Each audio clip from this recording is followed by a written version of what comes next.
promised to be a lot shorter than what you just watched. I won't take it personally if you've never heard of me. I'm the new senator from the great state of Michigan, where I grew up.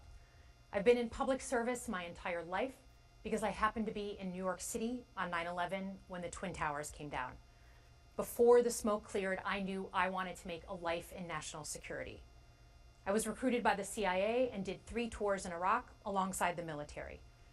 In between, I worked at the White House under President Bush and President Obama, 2 very different leaders who both believed that America is exceptional.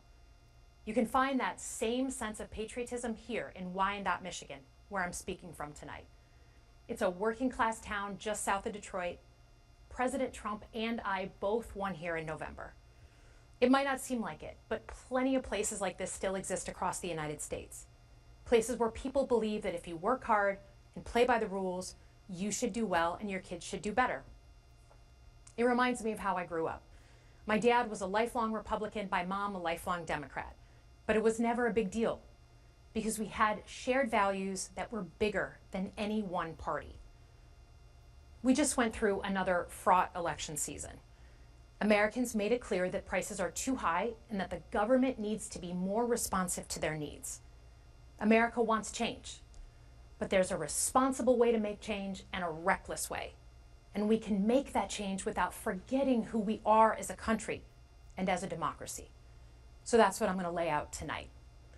Because whether you're from Wyandotte or Wichita, most Americans share 3 core beliefs: that the middle class is the engine of our country, that strong national security protects us from harm, and that our democracy, no matter how messy, is unparalleled and worth fighting for. Let's start with the economy. Michigan literally invented the middle class, the revolutionary idea that you could work at an auto plant and afford the car you were building. That's the American dream. And in order to expand and protect the middle class, we have to do a few basic things. We need to bring down the price of things we spend the most money on: groceries, housing, healthcare. We need to make more things in America with good-paying union jobs and bring our supply chains back home from places like China. We need to give American businesses the certainty they need to invest and create the jobs of the future. And we need a tax system that's fair for people who don't happen to make $1 billion. Look, the president talked a big game on the economy, but it's always important to read the fine print. So, do his plans actually help Americans get ahead?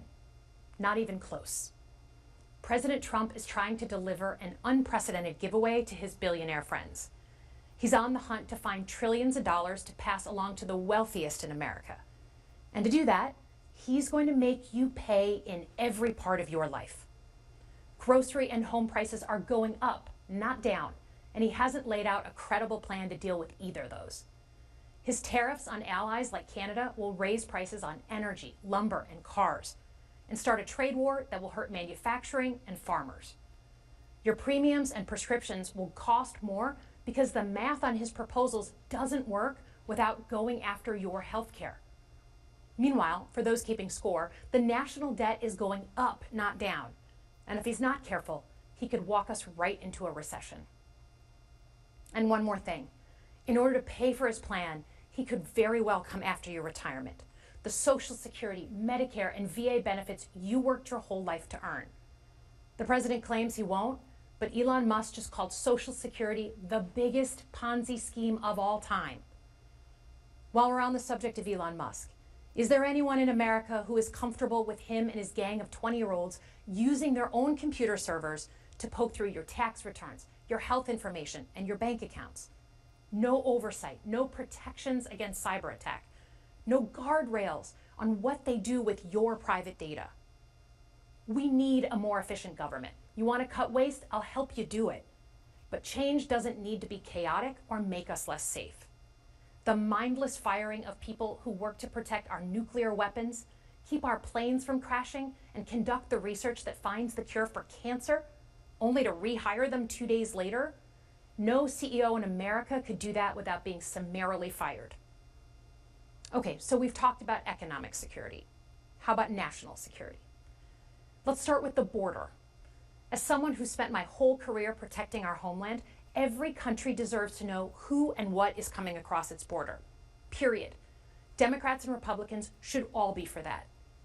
But securing the border without actually fixing our broken immigration system is dealing with the symptom and not the disease.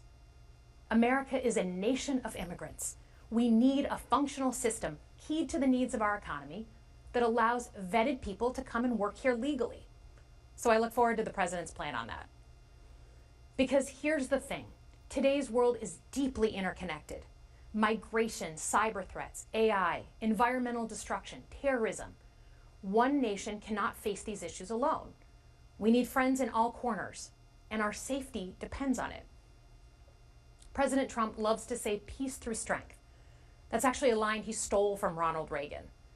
But let me tell you, after the spectacle that just took place in the Oval Office last week, Reagan must be rolling in his grave. We all want an end to the war in Ukraine, but Reagan understood that true strength required America to combine our military and economic might with moral clarity. And that scene in the Oval Office wasn't just a bad episode of reality TV.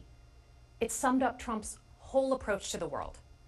He believes in cozying up to dictators like Vladimir Putin and kicking our friends like the Canadians in the teeth. He sees American leadership as merely a series of real estate transactions. As a Cold War kid, I'm thankful it was Reagan and not Trump in office in the 1980s.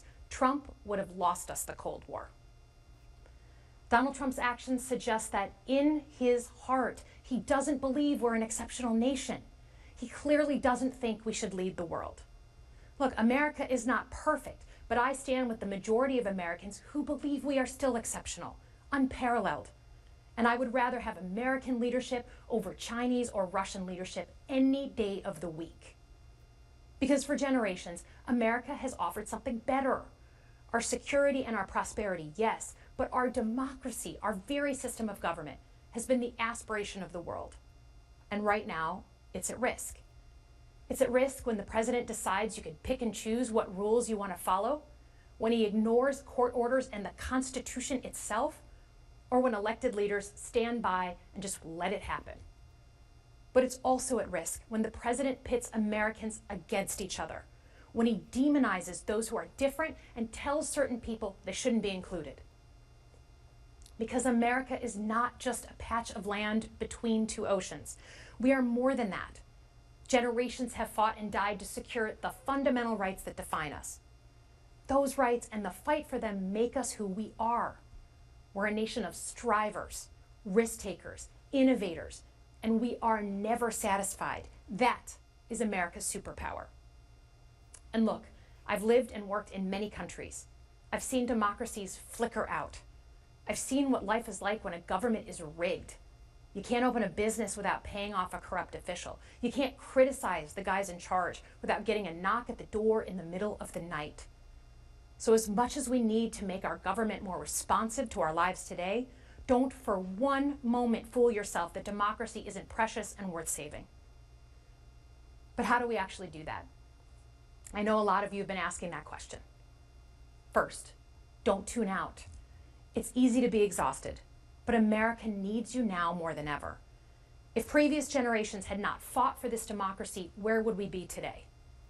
Second, hold your elected officials, including me, accountable. Watch how they're voting. Go to town halls and demand they take action. That's as American as apple pie. Third, organize. Pick just one issue you're passionate about and engage. And doom scrolling doesn't count. Join a group that cares about your issue and act. And if you can't find one, start one.